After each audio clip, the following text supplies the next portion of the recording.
రక్తమును బట్టి తాము పడిన నీరు లేని గోతుల నుండి చెరపట్టబడిన ఈ వారిని నేను విడిపించెదను. బంధకములలో పడి ఉండి నిరీక్షణ గల వారులారా మీ కోటను మరలా ప్రవేశించుడి. రెండంతలుగా మీకు మేలు చేసిదనని నేడు నేను మీకు తెలియజేస్తున్నాను. ఇక్కడ జకరియా గ్రంథంలో భక్తుడు ద్వారా తెలియపరుస్తున్న మాట ఏంటంటే, మరియు చేసిన నిబంధన రక్తమును బట్టి తాము పడిన నీరు లేని గోతులో నుండి చెరపట్టబడిన ఈ వారిని నేను విడిపించెదను. బంధకములలో పడి ఉండి నిరీక్షణ గల వారులారా మీ కోటను మరలా ప్రవేశించుడి. రెండంతలుగా మీకు మేలు చేసిదనని యూదావారిని నాకు విలువ వధించుచున్నారు. ఎఫ్రాయిము వారిని బాణములుగా చేయుచున్నారు. సియోను నీ కుమారులను రేపుచున్నారు. శూరుడు ఖడ్గము ప్రయోగించినట్లు నేను నిన్ను ప్రయోగింతును. ఎగ్రీయులారా సీమోను కుమారులను మీ మీదకి రేపుచున్నాను. దేవునికి స్తోత్రం. చదవబడిన మొదటి మాట దేవుడు ఆ ప్రజలకు తెలియపరుస్తున్న మాట. చాలా చాలా భయంకరమైన పరిస్థితుల్లో ఉన్నారు. అలాంటి పరిస్థితుల్లో ప్రభు వాడు చేస్తున్న వాగ్దానం తన రక్తమును బట్టి, ఏ రక్తమును బట్టి? నిబంధన రక్తమును బట్టి, అనగా ప్రభువారు మన కొరకు శిలువ మీద సిందించబడిన పరిశుద్ధ రక్తమును బట్టి తాము పడిన నీరు లేని గోతిలో నుండి చెరపట్టబడిన నీ వారిని నేను విడిపించేదను. నీ వారిని నేను విడిపించేదను. స్తోత్రం చెప్పండి. చెరపట్టబడిన పరిస్థితిలో ఉన్న వారిని ఆయన ఎప్పుడు విడిపిస్తాడు? ఆ బంధకముల నుంచి విడిపించి రెండంతలుగా మేలు చేస్తానని అంటున్నాడు. ఎప్పుడు చేస్తాడట? అదే జకరియా గ్రంథము 8వ అధ్యాయము 15వ వాక్యము చదువు. ఈ కాలమున యెరూషలేమునకు యూదావారికి మేలు చేయ ఉద్దేశించుచున్నాను కనుక భయపడకుడి. మీరు చేయవలసిన కార్యములు ఏవనగా ప్రతివాడు తన పొరుగు వారితో సత్యమే మాట్లాడవలెను. సత్యమును బట్టి సమాధానకరమైన న్యాయమును బట్టి మీ కుంభములలో తీర్పు తీర్చవలెను. తన పొరుగు వారి మీద ఎవడును దుర్యోచన చేయకూడదు. అబద్ధ ప్రమాణము ఇవన్నీ నాకు అసహ్యము. ఇదే యెహోవా. దేవునికి స్తోత్రం. బంధకములలో బంధించబడిన వారిని, నీరు లేని గోతులు వేయబడిన వారిని విడిపించడానికి ఆయన పరిశుద్ధ రక్తము ద్వారాగా, ఆ నిబంధన రక్తము ద్వారాగా విడిపించడానికి ఆయన ఈ లోకానికి వచ్చాడు. పడిపోయిన పరిస్థితులను ఉన్నవా? నశించిపోతున్న పరిస్థితులు ఒకవేళ ఉంటే, ఒకవేళ ఏదో సమస్య చేత బంధించబడి ఉంటే, అప్పుడు భారం చేత నువ్వు బంధించబడి ఉంటే, ఆయన పరిశుద్ధ రక్తము చేత కడగబడ్డావు కనుక ఎమోషన్ ఆ రక్తము చేత నీకు విడుదల కలుగుతుంది. రెండంతల మేలు ప్రభు చేస్తానని వాగ్దానం చేశారు. ఈ వాగ్దానం పొందుకోవడానికి మనకు ఒక అర్హత. అదే జకరియా గ్రంథం 8వ అధ్యాయం 15వ వాక్యం చెప్తున్నాడు కదా, ఈ కాలమున మేలు చేయని ఉద్దేశించుతున్నాను కనుక భయపడకూడదు. ఏం చేయకూడదు? నువ్వు భయపడాల్సిన అవసరం లేదు, కానీ నువ్వు చేయవలసింది ఏమిటో తెలియపరుస్తాడు. భయపడకుడి, మీరు చేయవలసిన కార్యము ఏమనగా ప్రతివాడు తన పొరుగు వానితో సత్యమే మాట్లాడవలెను. జాగ్రత్తగా గమనించాలి. దేవుడు నీకు మేలు చేయాలి అంటే సత్యాన్ని మనము ప్రకటించాలి, అసత్యాన్ని కాదు. కొంతమంది గొడవలు పడ్డప్పుడు ఏం చేస్తారంటే, మనవాడు కదని మనవాడు అన్యాయం చేసినా కానీ దౌర్జన్యంగా మాట్లాడతారు. కానీ దేవుడు చూస్తున్నాడు. అంటే నువ్వేం పోగొట్టుకుంటున్నావో తెలుసా? మొక్కవాటానికి వెళ్ళి నా రక్త సొరసనో, లేకపోతే నా చుట్టాలనో, నా బంధువులనో, లేకపోతే నా స్నేహితుడనో ఏదో ఒక వంక మీద వాళ్ళని రక్షించడానికి నువ్వు అన్యాయకరంగా మాట్లాడితే నువ్వు పొందుకోవలసిన 2 మేలులు పోగొట్టుకుంటున్నావు. స్తోత్రం చెప్పండి. ఈ సత్యాన్ని మనం గుర్తారు కదా. కనుకనే మరి ఏ విషయంలోనైనా సరే అన్యాయకరంగా మనము మరి పొరుగు వారి మీద ఎవరి మీద అయినా కానీ అబద్ధ సాక్ష్యం చెప్పినట్టు కానీ ఇంకేదైనా వ్యర్థమైన మాటలు మాట్లాడినట్టు కానీ ఉంటే 2 కలిగిన మన ఆశీర్వాదాలు ఏమైపోతే మన మేలులు తొలగిపోతాయి అన్నమాట. దేవుడు నీకు మేలు చేయాలనుకుంటున్నాడు. ఇశ్రాయేలుని ఐగుప్తు నుంచి విడిపించి తర్వాత ఆయన అనుకున్నది ఏంటంటే ఎక్కడ తీసుకెళ్ళాలనుకున్నాడు? వాళ్ళని ఎక్కడ తీసుకెళ్ళాలనుకున్నాడు? కానాను అనే ఒక ప్రదేశానికి తీసుకొని వెళ్ళాలనుకున్నాడు. అక్కడ పాలు తేనెలు ప్రవహించు సమృద్ధి కలిగిన పంటలు కలిగిన దేశం. ఒక ద్రాక్ష గెలను వచ్చేసి 2 వ్యక్తులు కావు వేసుకుని మోయాలి. అంత వెయిట్, అంత బలము కలిగిన పంట, అంత మాధుర్యం కలిగిన, అంత బలము కలిగిన పంట కలిగిన ఆ ప్రదేశం అన్నమాట. పాలు తేనెలు కలిగిన ప్రదేశం. కనుక ఆ ప్రదేశానికి వెళ్ళినప్పుడు వాళ్ళు బాగుపడాలి, వాళ్ళు మంచిగా ఉండాలి, నా బిడ్డలు ఇక్కడ శ్రమ పడ్డారు అని వాళ్ళ బంధకముల నుంచి విడిపించాడు. ఏ బంధకములు అయ్యి? ఇటుకెళ్ళు చేస్తున్నారు, జీతం లేదు, భత్యం లేదు, వాళ్ళు పెట్టింది తిని వాళ్ళ పొలాలలో పని, వాళ్ళ ఇళ్లలో పనులు, వాళ్ళ ఇల్లు కట్టడానికి పనులు, కాబట్టి ఇవన్నీ కూడా చేస్తూ ఉన్నారు. వ్యక్తి శాఖలు చేస్తున్నారు. అంటే ఐగుప్తే ఒక బంధకం. ఐగుప్తే ఒక బంధకం. ఐగుప్తి అంటే మనం జ్ఞాపకం చేసుకోవాల్సింది ఏంటంటే ఈ లోకము ఐగుప్తి, ఈ లోకమే ఐగుప్తి అన్నమాట. ఈ ఐగుప్తిలో నుంచి ప్రభుని నిడిపించాలనుకుంటున్నాడు. నిన్ను 2 మేలు నీకు చేయాలనుకుంటున్నాడు. 2 నిన్ను ఆశీర్వదించాలనుకుంటున్నాడు. పాలు తేనెలు ప్రవహించు అలాంటి ప్రదేశంలో నిన్ను ఉంచాలనుకుంటున్నాడు. అంటే ఒక ప్రత్యేకమైన స్థానంలో నిన్ను ఉంచాలని ఆయన ఆశపడుతున్నాడు. ఇప్పుడు నీకు పిల్లలు ఉన్నారు, మగపిల్లలు కానీ ఆడపిల్లలు కానీ, వాళ్ళు చదివించాలా, వాళ్ళకి జాబులు రావాలా, వాళ్ళు నేనున్న స్థితి వాళ్ళు ఉండకూడదు, వాళ్ళు మంచి ఉన్నతమైన స్థితిలో ఉండాలా, వాళ్ళు మంచి ఆస్తిపరులుగా ఉండాలా అనేది తల్లిదండ్రులకు పిల్లల మీద ఎలాంటి ఆశ ఉండదో మన పరలోకపు తండ్రి కూడా మన మీద అలాంటి ఆశ కలిగి ఉన్నాడు. దేవునికి స్తోత్రం. నా బిడ్డలకు నేను ఎన్నంత 2 మేలు చేయాలి, వారి బంధకముల నుంచి విడిపించాలి, వారి కలిగి ఉన్న శ్రమల నుండి విడిపించాలి, ఐగుప్తు నుండి వాడు విడిపించబడాలి అనేది దేవుని ఉద్దేశం. ఇప్పుడు యేసోపుని ఎక్కడ వేశారు? నీళ్లు లేని కోతులు వేశారు. అక్కడి నుంచి విడిపించడానికి ఎవరు వచ్చారు? తన తరపు నుంచి ఎవరైనా యుద్ధం చేయడానికి వచ్చారా? మన దేవుడు ఆయుధం పట్టువాడు కాదు, యుద్ధము చేసేవాడు కాదు. ఊరకనే నిలిచి చూడండి, మీ పక్షమున మీ దేవుడు అద్భుతములు చేయబోతున్నాడు. దేవుడికి స్తోత్రం. మీ పక్షమున మీ దేవుడు అద్భుతములు ఊరకనే అంటే నువ్వేం చేయాలి అంటే ఇక్కడ చెప్తున్న మాట ఏంటంటే నీ మాట విధానం. ఇక్కడ చదవబడిన మాట మీరు చూస్తారు కదా 15వ వాక్యంలో 8వ అధ్యాయం 15. ఈ కాలమున యెరూషలేమునకు యూదాయానికని మేలు చేయునుద్దేశించుచున్నాను కనుక భయపడకూడి. మేలు చేయాలనుకుంటాడంట.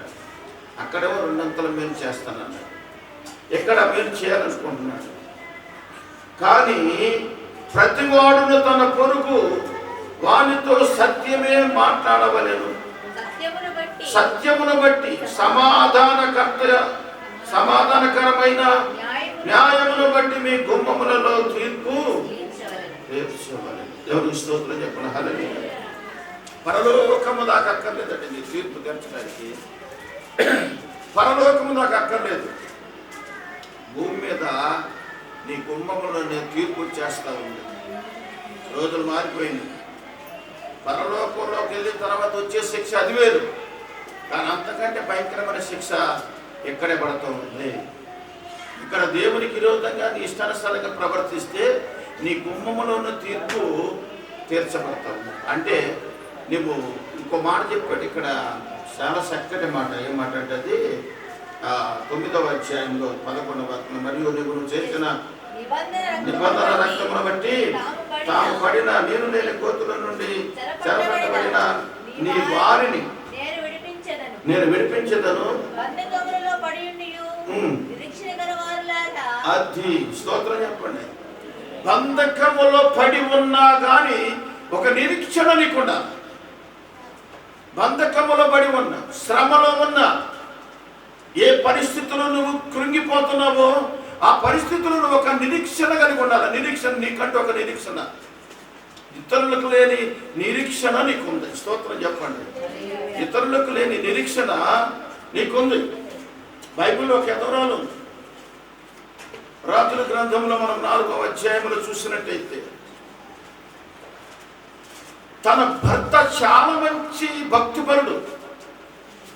కాలం తీరిపోయింది, అందరూ పోవలసిన మార్గం ఆయన వెళ్ళిపోయాడంటే మరణించాడు. చాలా భయంకరమైన అప్పులు ఉన్నాయి ఇప్పుడు. ఈ అప్పులు బట్టి ఆమె ఏం చేస్తుందో తెలుసా? కుమిలిపోట్ల, కురింగిపోట్ల. అప్పుల వాళ్ళు వచ్చారు, మాయ్ నీ భర్త లేడు, అప్పులు ఎలా తీస్తావు? అలా చాలా అప్పు ఉంది. నీ ఇద్దరు మగ పిల్లలను నాకు దాసులుగా ఉండుటకై పట్టుకొని పోవుటకు. స్తోత్రం చెప్పండి. అండి మనకంటే ఒక దేవుడు ఉన్నాడు. ఆయన ఫోన్ నెంబర్ తెలిసిన వాళ్ళు ఎంతమంది ఉన్నారు? ఆయన ఫోన్ నెంబర్ తెలుసా మీకు? తెలుసా మీకు? 5015 అంతేనా? చదవండి. కీర్తనలో 50వ కీర్తన 15వ వచనం. ఆపత్కాలమున నీవు నన్ను గూర్చి మొరపెట్టుము, దేవునికి మహిమ కలుగును గాక. ఇప్పుడు ఎవరికి ఫోన్ చేసిందావా? నేను అంటాను, నీ బంధువులకు ఫోన్ చేస్తే వాళ్ళు ఏ విషయములో ఎందుకో అడుగుతారు. అడిగినప్పుడు నేను అప్పులో ఉన్నాను, ఇలాంటి సమస్యలో ఉన్నాను, మరి మీరు తప్ప నుంచి నాకు ఎవరున్నారో నేను అడిగినప్పుడు వాడు ఏం చేస్తాను తెలుసా? కరెక్టేలే కానీ మేము నీకంటే భయంకరమైన పరిస్థితుల్లో ఉన్నాం, పైకేదో మనసులా కనపడుతున్నాం కానీ మాకున్న సమస్యలు నీకంటే 2 ఉన్నాయి.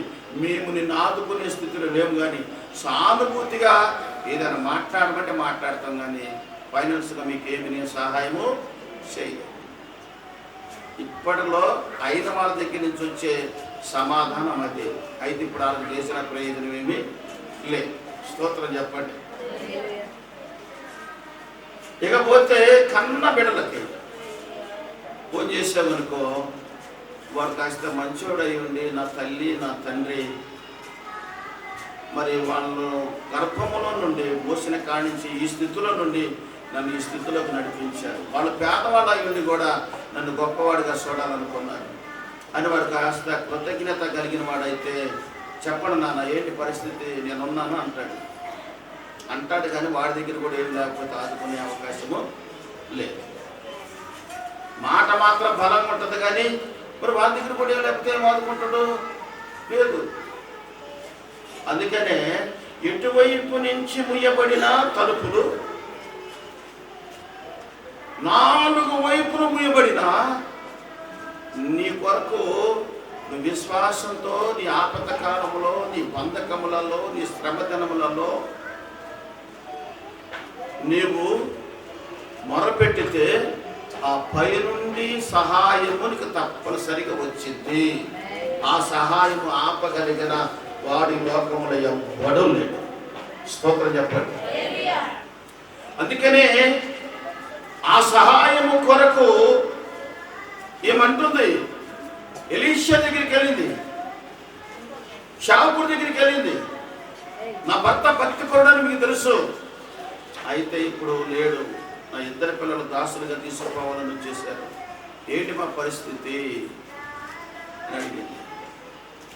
భక్తి పరుల కుటుంబం కాబట్టి ఆ సేవకుడు కూడా వెంటనే స్పందించామంటున్నాడు తెలుసా, అమ్మా నేనేమి చేయాలనుకుంటున్నావు, నీకు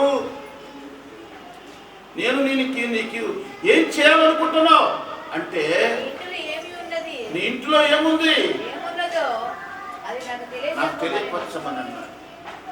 ఏముందంటే ఆమె ఇంట్లో ఒక నూనె కొండ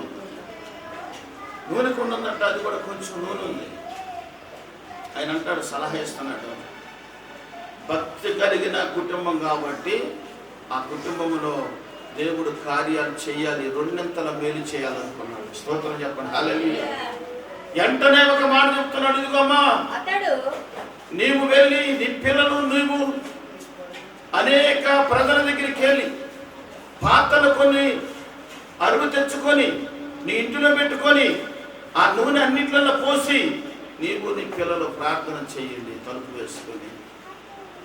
పాపం రాదు మాట అంటే వచ్చిద్దా రాదు. పాస్టర్ గారు ఏదైనా సొల్యూషన్ చెప్తాడేమని చెప్పి వెళ్తే ఈయనింటి ప్రార్థన చేయమంటాడు, ఎప్పుడు మేము ప్రార్థన చేస్తున్నాగా అని బాధేసింది. కానీ ఆ మాట విన్నారు వాళ్ళు, దేవుని మాట వినే కుటుంబం.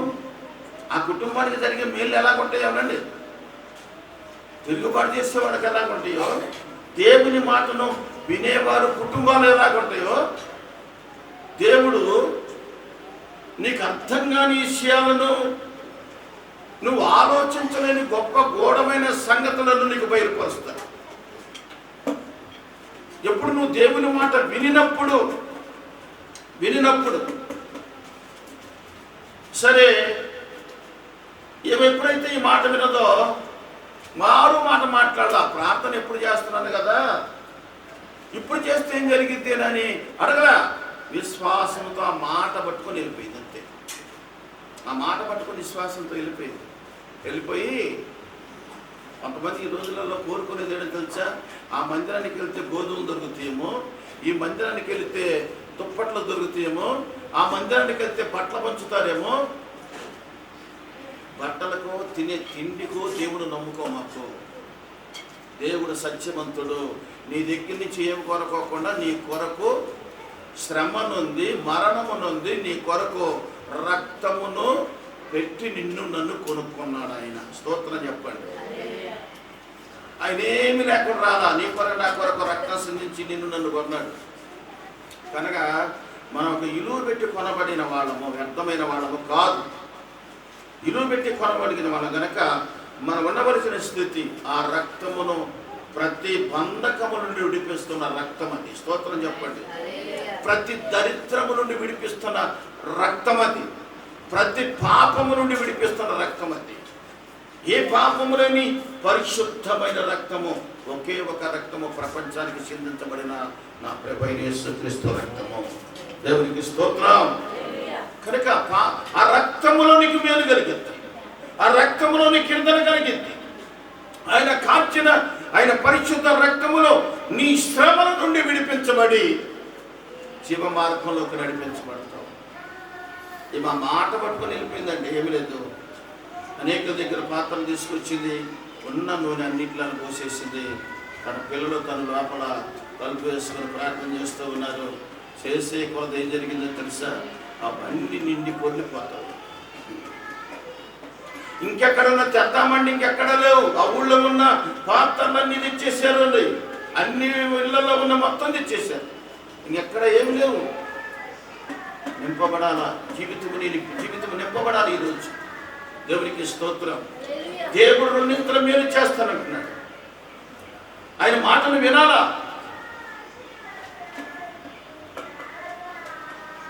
తిరుగుబాటు తనము కలిగి ఉన్న కుటుంబాలు, దేవుని మాట వినినట్టే విని నటిస్తున్న కుటుంబాలు, నటనకరమైన పరిస్థితుల్లో ఉన్న కుటుంబాలు, దేవుడు ఏ మేలు చేయడానికి ఇష్టపడ్డ కానీ అలాగని నేను చేయడు కానీ ప్రమాదం తినటానికి అన్నము కట్టుకోవడానికి బట్టలు మాత్రం ఇస్తాడు. నీ కుంభంలోనే తీర్పు, ఇదే తీర్పు. స్తోత్రం చెప్పండి. ఏంటయ్యా నీకు తీర్పు అంటే ఇదే తీర్పు. ఏమి సత్యమును అనుసరించి నడిచింది కనుక ఆ మాటను పట్టుకుపోయి ప్రార్థన చేస్తే ఆ నిండిపోయిన వాటిని మరి ఇక తెలుసుగా. తర్వాత ఇంకెందుకు మరి పాస్టర్ గారి దగ్గరికి మనమైతే ఏం చేస్తాం? అరే చిన్నడా పెద్దడా పిలువ సాగుకొని మీరు నూనె అంతా వేద్దాం, అంతేగా. ఆమె ఏం చేసింది తెలుసు? ఆమెకు తెలియదా? తెలుసు. మరలా పోయింది. అయ్యా నేను చెప్పినట్టు చేశాను, అవన్నీ కూడా నింపబడ్డాయి. ఇప్పుడు ఏం చేయమంటారంటే, అమ్మ నువ్వు వెళ్ళి నమ్మేసి అప్పు తీర్చేసి మిగిలిన వాటితో నీవు నీ పిల్లలు బ్రతకనని చెప్పాడు. ఈ సలహా అడగటానికి కూడా వెళ్ళిపోయిందండి. ఇక నింపబడ్డ తర్వాత ఇంకెందుకని అనుకోలే. నింపబడ్డ తర్వాత ఇంకెందుకని అనుకోలేదు. దేవుడు ఒక లేని స్థితిలో నుంచి ఒక ఉన్నతమైన స్థితిలోకి వచ్చిన తర్వాత ఈ రోజులు చాలా మంది కృతజ్ఞత లేకోకుండా మర్చిపోతారు. ఎవరు మర్చిపోతారని? దేవుడు మర్చిపోతారు, సేవకుడు మర్చిపోతారు, ఆ మార్గంలో నడిపించిన సేవకుడిని మర్చిపోతారు, అన్నింటిని మర్చిపోతారు. వాళ్ళ కృతజ్ఞత ఉండదు. అటు వారు ఎవరట? ఐగుప్తుల నుండి విడిపించబడిన తర్వాత మొట్టమొదట బంధకం ఎవరండి? ఏదొచ్చేసిన వాడికి ఎదురుగా ఎర్ర సముద్రం వచ్చింది. మొట్టమొదటి బంధకం అది. అక్కడ మనం చూసినట్టయితే ఇప్పుడు నిర్గమాకాండము 13, 14 చూడండి. చదవండి. భయపడుకుడి మీకు నేడు రక్షణ కలగు. యెహోవా మీకు నేడు రక్షణ కలగు. నేడు కలగచేయు రక్షణను ఊరకనే చూడండి. ఈ భయంకరమైన మరణకరమైన పరిస్థితి ఎదురుగా ఉన్నది. ఇప్పుడు ఏం చేయాలో అర్థం కావట్లేదు. అది దాటించబడాలా? అద్భుతం చూడబోతున్నారు ఇశ్రాయేలీయులు. అక్కడ గొప్ప అద్భుతం చూడబోతున్నారు, గొప్ప ఆశ్చర్యకార్యం చూడబోతున్నారు. దేవుడు ఏం చేశారు తెలుసు? వాళ్ళ కొరకు ఎర్ర సముద్రం అంతా కూడా ఇటుపక్క గోడలుగా కట్టి నీళ్ళు ఆగిపోయినాయట. ఇటువైపున గోడలాగా ఆగిపోయినాయి, అటువైపున గోడలాగా ఆగిపోయినాయి. ఓ పెద్ద రహదారిగా పడ్డది. అంత మాత్రమే కాదు, ఆ ఉసుకలో వాళ్ళ కాళ్ళు ఎక్కడ కూరుకుపోతాయని తడి లేకోకుండా చక్కటి తూర్పు గాలిని పంపించాడట. ఆ గాలి చేత ఏమైపోయింది? ఆరిన నేలగా మార్చబడి. స్తోత్రం చెప్పండి. నీళ్ళను ఇరు పక్కన గోడగా కట్టాడు. అలాగే ఎక్కడ వాళ్ళ తడి వాళ్ళకి ఎక్కడ కూడా బురదంటకోకుండా ఆరిన నేలగా మార్చేశాడు. దేవుడు ఎంత గొప్పవాడో చూడండి. బంధకముల నుంచి నిన్ను విడిపించడమే కాదు, రెండంతలుగా నా ప్రభు నీకు మేలు చేయాలనుకున్నాడు. ఆ మేలు పొందుకునే అర్హత నీకుందా? ఈరోజు ఆ మేలు పొందుకునే అర్హత నీకుందా? దేవుని పని ఒక పని చేస్తే, ఒక పని దైవసేవకుడు చెప్పిండంటే ఇంకా దీన్ని ఎంత మంచిగా చేస్తే బాగుంటుందని విశ్వాసం ఒక ఆలోచన రావాలి. ఆ చెప్పిందని చేసేసి వెళ్ళిపోదాంలే అన్నట్టుగా ఉండకూడదు. ఇంకా ఏదన్నా ఉంటే చేస్తే నాకు మేలు కదా అన్నట్టుగా ఉండాలా. ఇశ్రాయేలీయులు ఎర్ర సముద్రము దాటబడిన తర్వాత 2 చేతులు ఎత్తి కృతజ్ఞతాస్తుతులు చెల్లించారు. ఎందుకో తెలుసా? 6 నేల మీదే కాదండి, రాత్రి అగ్నిస్తంభము, పగలు మేఘస్తంభముగా ఉండి వాళ్ళని నడిపించాడు. ఇది చేసిన తర్వాత ఇంకో మాట చెప్పిన, వాళ్ళు సేనాయి అడవి మార్గంలో వెళ్ళిపోతూ ఉంటే వాళ్ళ ప్రవర్తన సరిగ్గా లేకపోయినా దేవుడు అప్పుడప్పుడు క్షమించుకుంటా, కరుణించుకుంటా, వాళ్ళ మాంసం అడిగితే ఎంతమందికి మాంసం ఎక్కడ తీసుకురావాలి? 8 గుడ్లు పోతే సరిపోతాయి. 6 లక్షల మందికి పాలు 6,00,000 మంది కారుబలం అంటే యవనస్తులు, వృద్ధులు ఉన్నారు, స్త్రీలు ఉన్నారు, పిల్లలు ఉన్నారు. అప్పటికి వీళ్ళందరికీ మాంసం ఎక్కడి నుంచి తీసుకురావాలా? 6,00,000 మంది అనుకోండి. 6,00,000 మంది అంటే పూరేళ్ళు. ఏం కురిపించాడు ఆకాశం నుండి? పూరేళ్ళట. వాళ్ళు ఉన్న ప్లేసులకు వచ్చి ఆగిపోయినాడు. మాంసం అన్నిటికంటే, అన్ని పిట్ట జాతుల కంటే, కోడి కానీ పిట్టల కంటే, మరి యువరాశులు మాంసం కంటే అన్నిటికంటే శ్రేష్టకరమైన రుచికరమైన మాంసం ఏంటంటే పూరేళ్ళు. దొరకవై సాధారణంగా. అలాంటి పూరేళ్ళు ఒక్కొక్కడికి ఎన్ని తింటారో తిననని. 10 తినేవాడు ఉండవు, 20 తినేవాడు ఉండవు. పూటకి ఏమండి వీళ్ళు 6,00,000 మంది ఉంటే 50,00,000 పూరేళ్ళు అక్కడ కురిపించాడు యేసయ్య. స్తోత్రం చెప్పండి. అది ఇష్టం వచ్చినట్టు తిన్నారండి. తిని బేవ్ అనుకుంటే తేపుకుంటా ముక్కులలోకి వచ్చేసి కొంతమంది చచ్చిపోయారు. ఊపిరాడు. కొంతమంది తింటారు, తక్కువ తింటారు. అందుకని సామెతల గ్రంథంలో ఆడుతున్నారు, మాంసము ఎచ్చుగా తినువాడుతోనైనను నీవు తాగుబోతుతో తిరిగిపోతుతో మాంసము ఎచ్చుగా తినువాడుతో నీవు సావాసము చేయకము. స్తోత్రం చెప్పండి. అప్పుడప్పుడు పచ్చడి తింటుండాలి, శరీరానికి మంచిది. చట్నీ అంటే ఇంకా వీలైతే ఎల్లిపాయ నూరు పెట్టుకోండి, నీ గుండెకి మంచిది. ఎల్లిపాయ తగిలితే స్తోత్రం.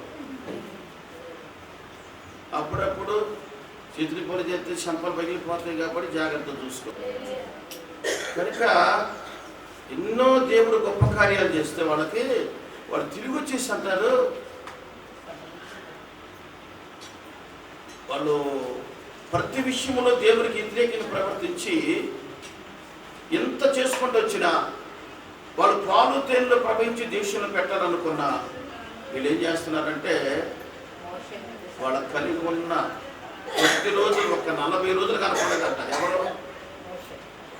మోసే ఒక 40 రోజులు కనపడలేదట. అసలు మాకు మమ్మల్ని నడిపించే నాయకుడే లేడని ఏం చేశారండి వాళ్ళు? ఏం చేశారు? వాళ్ళ భార్యల మెళ్ళల్లో చెవలయి బంగారం అంతా కూడా మొత్తం వసూలు చేసి ఏం చేశారు తెలుసా? పెద్ద బంగారం ముద్దగా కరిగించి దాన్ని దూడ బొమ్మగా చేశారు. దూడ బొమ్మగా చేసి ఏం చేశారు వాళ్ళు తెలుసా? గంతులు వేస్తున్నారు, డ్యాన్స్ చేస్తున్నారు. మమ్మల్ని నడిపించే నాయకుడు లేడని పెద్ద డీజే పెట్టుకొని డ్యాన్స్ చేస్తున్నారు.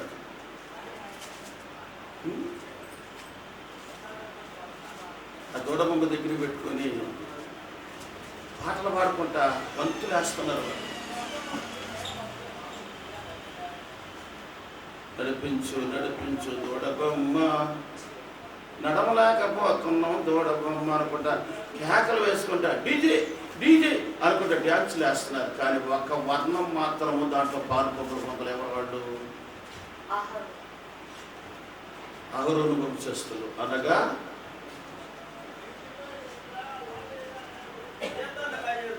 యెహోషువ దానికి సంబంధించింది. యవనస్తుడు దాంట్లో పాలుపంపులు పొందు దూరం ఉండి చూస్తున్నాడు. ఈరోజు పెళ్ళిళ్ళు రానివ్వండి, మన క్రైస్తవుల ముందు డాన్స్ చేస్తారు. స్తోత్రం చెప్పండి. అదేమంటే ఇంకో వాక్యం చెప్తారు, దావీదు నాట్యం ఆడాడా లేదా అంటారు. దావీదు నాట్యం ఆడాడు, దేవుని కనపరచడానికి నాట్యం ఆడాడు. నువ్వు ఎక్కడ ఏ పాటకు నువ్వు వేసేది? ఏ పాటకు నువ్వు డ్యాన్స్ చేసేది? ఎక్కడ ఏ పాటకు నువ్వు డ్యాన్స్ చేస్తున్నావు? పెళ్ళిళ్ళకి చూడండి, మన క్రైస్తవులు డీజేలు పెట్టుకుంటారు. తినటానికి తిండి లేకపోయినా ఆ పెళ్ళిలో డీజే ఉండాల్సిందే. అవునా కాదా? గుండెల బద్దలైపోతుంటే గుండె జబ్బున్నాడు ఎవరు ఉంటే మాత్రం ఆ చుట్టుపక్కల ఉండటానికి లేదు, ఉంటే చచ్చిపోయిన ఉండేది. అంత భయంకరమైన పరిస్థితి. దయచేసి గమనించాలి. ఆ రోజుల్లో కూడా వాళ్ళు డీజే పెట్టుకున్నారు. ఆ పాటలు పాడుకుంటే గంతులు వేశారు, కేకలు వేశారు. కానీ అహరోను వంశస్థుడు దూరం గురించి చూస్తున్నాడండి లేవి. ఎందుకంటే అతనికి వాక్యం తెలుసు, అతను దూరం కూడా చూస్తున్నాడు.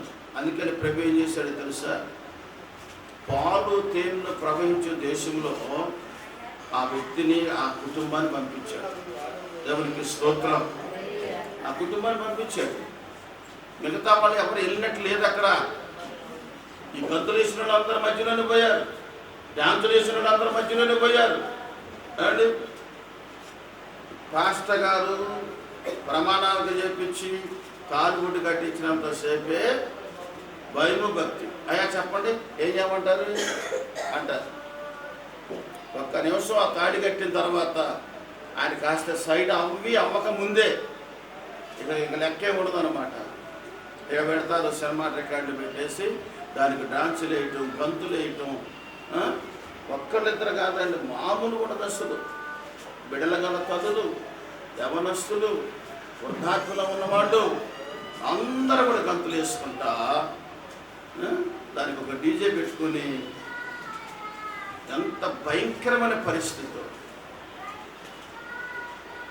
11 వర్ణాల వారు ఎవరు చేర్చబడలేదండి. 12 గోత్రాలలో 11 గోత్రాల వారు చేర్చబడ్డా దేవుని రాజ్యంలోకి. యెహోషువ కాలేబు మాత్రమే చేర్చబడినట్టుగా మనం చూస్తాం. తిరుగుబాటును బట్టి దేవుడికి ఎలా ఏం చేస్తాడు? బంధకముల నుంచి నువ్వు ఎప్పుడు విడిపించబడతావు? అసలు విడిపించబడిన తర్వాత నువ్వు ఎలా ఉండాలా? ఏ రీతిగా నువ్వు ఉండాలా? నీ ప్రవర్తన ఎలా కాపాడుకోవాలా? అరగంట సంతోషం కొరకు, గంట సంతోషం కొరకు గంతులేసి గంతలి రాసిన పత్రికలు పడుతుంది. ఏమైనా చూడండి 5వ అధ్యాయం 18వ వాక్యమా, గలతీ రాసిన పత్రిక. అల్లరితోనూ ఆటపాటలతోనూ మీరు ఆత్మచేత నడిపింపబడిన ఎడల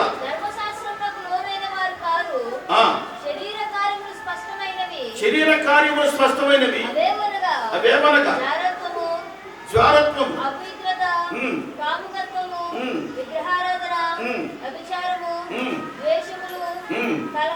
కలహము, మత్సరములు, క్రోధములు, కక్షలు, భేదములు, విమతములు,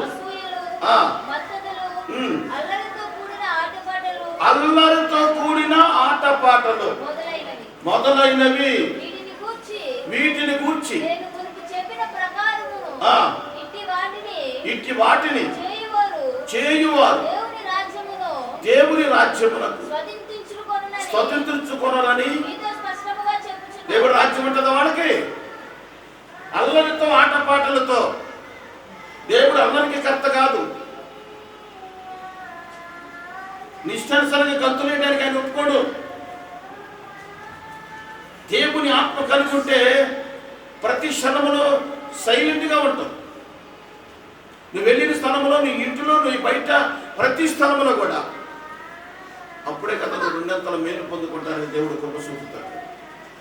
నీ బంధకములను అడగక ముందే, నువ్వు మొరపెట్టక ముందే ఆ బంధకముల నుండి నా ప్రభుని నిడిపిస్తాడు. దేవునికి స్తోత్రం. ఏది నీకు భయంకరమైన పరిస్థితుల్లో నువ్వు ఉన్నావో అలాంటి శ్రమ నుండి నేను నిడిపిస్తాడు. శరీర బలహీనత ఉందా? శరీరంలో బలహీనత డాక్టర్లు కూడా అర్థం కావట్లేదు. ఎవరు తొలగించాలి ఈ బలహీనత నుంచి? నిన్ను సృష్టించిన సృష్టికర్త ఒక ఆయన అన్నాడు, నీ అవయవాలు ఎక్కడ తేడా వచ్చినా అది సరిదీయటానికి ఆయన రక్తముని కొరకు చెందించాడు. స్తోత్రం చెప్పండి. అందుకంటాడు యెషయా గ్రంథం 53వ అధ్యాయం చూస్తే, ఆయన పొందిన దెబ్బల చేత మనకు స్వస్థత కలుగుతుంది. ఆయన పొందిన దెబ్బల చేత మనకు స్వస్థత కలుగుతుంది. నీ శరీర బలహీనత ఆయనకి అసాధ్యమైంది కానే కాదు. అసాధ్యమైంది కాదు. సృష్టించిన సృష్టికర్త.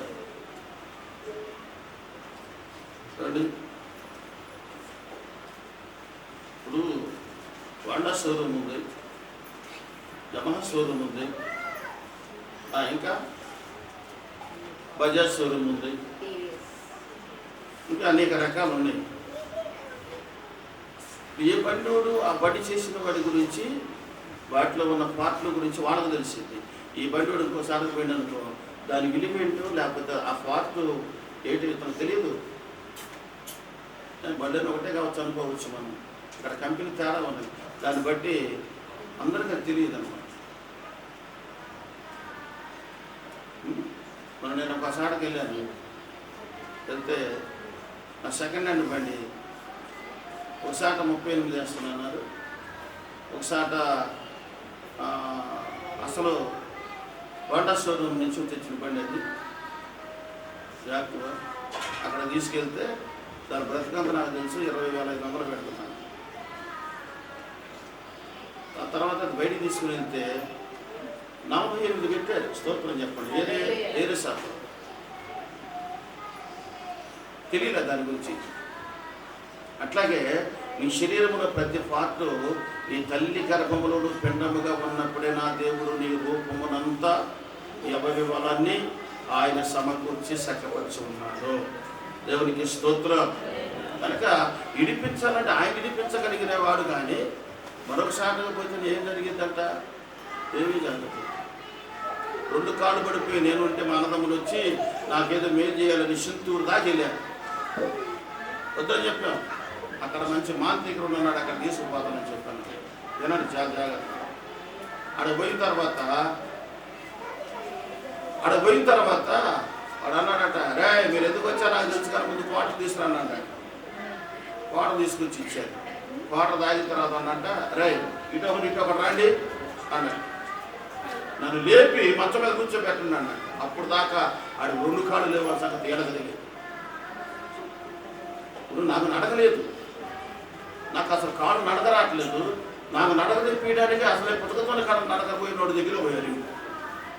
వాడు అంటున్నట్ట క్వార్టర్ వేసి, లేపండి రా కూర్చోబెట్టండి. అది 2 కాళ్ళు లేవు, కనేసుకొని పోయి ఉన్నాయంట. అది కూర్చోబెట్టిన తర్వాత నిమ్మకాయ ఒకటి తీసుకొచ్చి ఆ నిమ్మకాయ కోసి ఇది అట్టు అది ఇటు బారేడు లేచి గంతులేస్తున్నాను.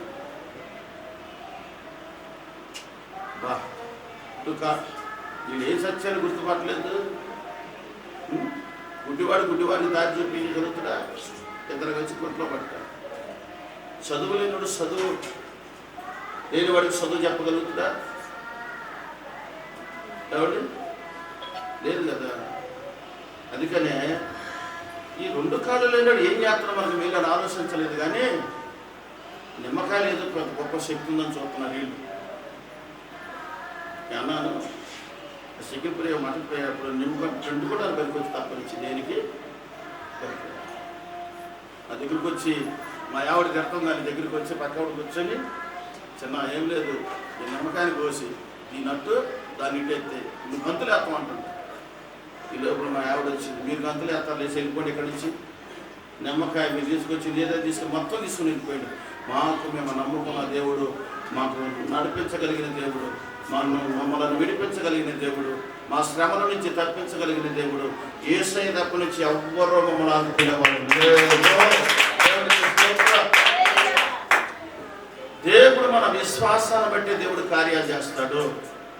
ఇశ్రాయేలుకి విశ్వాసం వచ్చేది పోయేది. అద్భుతాలు జరుగుతున్నప్పుడు విశ్వాసం వచ్చింది, ఆహా గొప్ప దేవుడు అనేవాడు. ఇతని శ్రమ వచ్చినప్పుడు మోసే మమ్మల్ని సంపాదన తీసుకొచ్చావా ఇక్కడికి అని అనేవాడు. ఇక్కడ చూసారా ఏమంటున్నాడు ఆయన? నిరీక్షణ గలవారులారా, ఎప్పుడు బంధకములలో పడి ఉండి నిరీక్షణ గలవారులారా మీ కోటను మరలా ప్రవేశించుడి. స్తోత్రం చెప్పండి. ఏదైతే మీరు కోల్పోయారో మరలా ఆ కోల్పోయిన దాన్ని 2 దేవుడు మీకు ఇవ్వబోతూ ఉన్నాడు. దేవునికి స్తోత్రం. మరలా మీరు ఆ కోటలో ప్రవేశించుడి. ఇప్పుడు బంధకములలో పడి ఉన్నప్పుడు నిరీక్షణ కలిగి దేవుని వైపు సూచిన వారికి ఈ మాట వాగ్దానం నెరవేర్చబడింది. ఎవరికి నెరవేర్చబడిద్దట? నిరీక్షణ కలిగిన వారికి నెరవేర్చబడింది. ఇప్పుడు ఒక గొప్ప సేవకుడు వస్తున్నాడు, అక్కడ పోతాం మనం. ఏమనుకుంటాం తెలుసా? ఈ సేవకుడు ప్రార్థన చేస్తే నాకు మేలు జరిగింది అనుకో. కానీ దేవుని మాట నువ్వు వింటే నీకు మేలు కలిగిద్ది. ఈ సత్యాన్ని నువ్వు గుర్తాగా. నీ మనసు మారితే మేలు కలిగిద్ది, నీ హృదయం మార్చుకుంటే మేలు కలిగిద్ది. దేవుని మాట నీ వింటే నీకు మేలు కలిగిద్ది. చివరిగా ఒక మాట చెప్తాను నీకు. ద్వితీయోపదేశకాండము 28వ అధ్యాయం మొదటి మాట. కొన్ని మాటలు అక్కడ గొప్ప మాటలు రాయబడి ఉన్నాయి, అక్కడ గొప్ప ఆశీర్వాదాలు రాయబడి ఉన్నాయి. నీ దేవుడైనా యెహోవా మాట నువ్వు శ్రద్ధగా విని ఆయన ఆజ్ఞలన్నిటిని అనుసరించి నడుచుకుని ఎడల నీ దేవుడైన యెహోవా భూమి మీదనున్న సమస్త జనముల కంటే నేను హెచ్చించును. స్తోత్రం చెప్పండి. ఎప్పుడు? వినినప్పుడా విననప్పుడా? కొంతమందికి చెవులు మాత్రమే పనిచేస్తాయి. చెవుల నుంచి అప్పుడు విన్న మాటను రిటర్న్ చేసింది. అది ఎక్కడ పోవాలా? హృదయంలోకి వెళ్ళిపోవాలా. అక్కడ పంపించే అలవాటు మనకు ఉండదుగా. చెవు దాకానే చాలు, సవాస్ చాలా బాగుంది అంతే, దాన్ని పాటించే పని లేదు. ఇక మా శిష్యురాలు అంది, అయ్యారు ఏనాడైనా ఆదివారం నన్ను లేపారా మీరు అంది. లేపులు చాలా ఉన్నాయమ్మా అంది. చూడండి, పొద్దున్నే నేను అక్కడ ఉంటాను అంది. 10కి వచ్చి. స్తోత్రం. మనిషిని లేపితే నేను లేగవు.